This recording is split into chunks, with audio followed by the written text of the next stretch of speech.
Jesus, my Lord? What do I call, or AJ? Definitely not my Lord. I'm nobody's Lord. Just call me AJ, or my name is Jesus, obviously, but most people don't feel comfortable calling me Jesus, so I'm happy with AJ. Do you call him Jesus, Mary?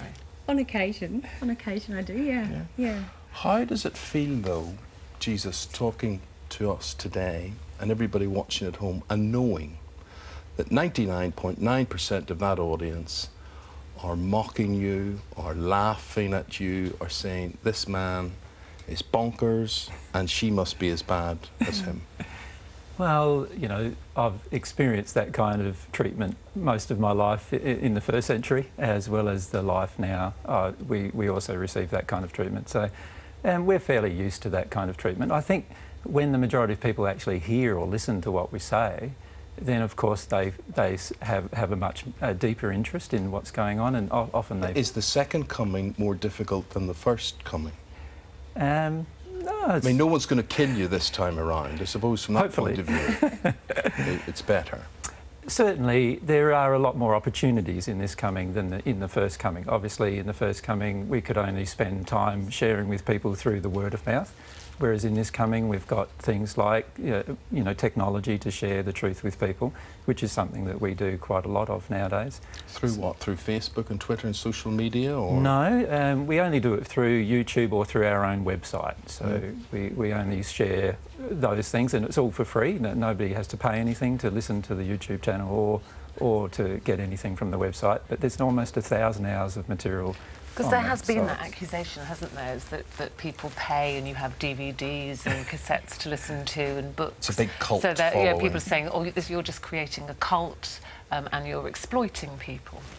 Yeah, that's what they say, but the reality is that we do everything for free, and we receive donations from people, obviously, because that's the only way we live. We don't have any other form of income. But usually we receive donations from people that are happy with what they're hearing, or find that it's changing their life in some way, and so they donate. And we just want you to listen to what Jesus and Mary are saying today, and if it affects you one way or the other, or you're just going to be completely dismissive from this from the outset, let's accept what he has to say at face value, and let's listen to what the man has to say. But I would have thought, as a courtesy, if you are who you say you are, would you not have called upon the big Christian leaders and said, hello, Holy Father the Pope, just to let you know, I'm here, I'm back in town? Well, my policy has always been, for the last 2,000 years, never to force myself onto people. So I would never force myself onto the Pope or force myself onto a religious leader to have a discussion. If they want to have a discussion with me, I'm very open to having a discussion with them. And have they made any contact with you? No, at this point, no, because they view me, as most people do, as some kind of cult leader who wants to do something. Do you know how you else. could change that? You could change that by, for instance, these glasses of water in front of us. You could change that by turning these into wine. You could change that by, people are going to say, you know what they're going to say? They're going to say, go on then, Jesus, impress me, show me a miracle. Prove it, yeah. Yes, well, in the first century, whenever somebody wanted me to impress them, I generally didn't. But the reality is that it wasn't until I was 31 in the first century that I could perform any miracles at all. And I never turned water into wine, actually. That's a myth. But I did perform other miracles in the first century once I became at one with God. And as I've said to people nowadays, I'm not yet at one with God again. I've got to go through the same process that I went through in the first century. Once I become at one with God again, both of us expect to be able to perform what people might call miracles. But to us, they're just the realities of being at one with God. Gosh, there's so much I want to talk to you about. Yeah, you grew up in a very small community in South Australia. I did. So when did you believe, when did you think, I am Jesus? Well, I've had memories all of my life, of my entire 2,000 years of life, but it's been very difficult to assimilate them psychologically into my current life. So that didn't happen until I was 40, or just after 40 years of age. But before then, I've had many... 40 or 14? 40. 14. Yeah. Now, I'm 50 now, so 10 years ago, around about. But I've had many memories from the age of 2 onwards. But so when you say memories, what sort of things are we talking about? Memories of my life, of what happened in the first century, my death, yeah. They were your traumatic. resurrection? Yes. Have people ever said to you that could just be a dream? You know, we all have dreams that we've been something, been somewhere, been somebody else. Certainly, certainly they could be those things, and I've spent a lot of time hoping they were, actually, because I realise that if I said what I'm currently saying, that obviously people would generally respond with laughter and derision initially, and so of course I myself even hoped that they weren't real. But of course, Mary, then you come into the picture, and you believe you two were meant to be. What do you remember of Jesus' first time around?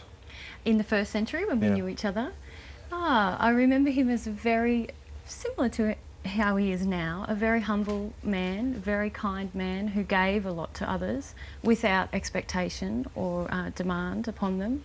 See, a lot of people would believe he was a celibate, and then there is a theory, of course, that he wasn't celibate, that he would have engaged with Mary Magdalene, for instance.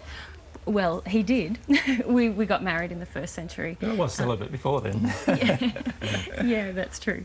But to people who would be Christian and who would be offended by that sort of belief, what would you say, and what is your message to the world today?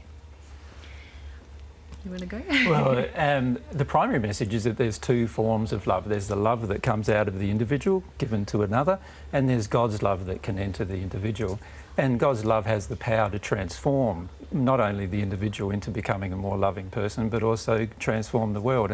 And what we're trying to encourage people to do is to engage this process with God, of receiving love from God and then noticing the changes that occur inside of themselves and then sharing that love with others. So that's our primary message. And why have you decided to tell people now that you believe you're Jesus, or that you are Jesus? Well, I've been telling people ever since I realised, which was nearly 10 years ago. It's just now there's more media interest, I suppose, than there was before.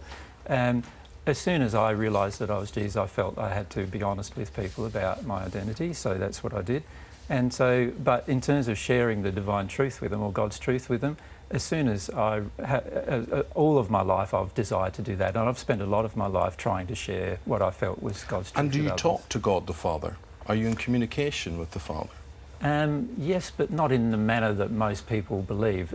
The language of God is love, and the communications with God have to flow through the connection with love. Okay. So, Jesus, I'm sorry to wind you up or cut you off. Sure. Forgive me.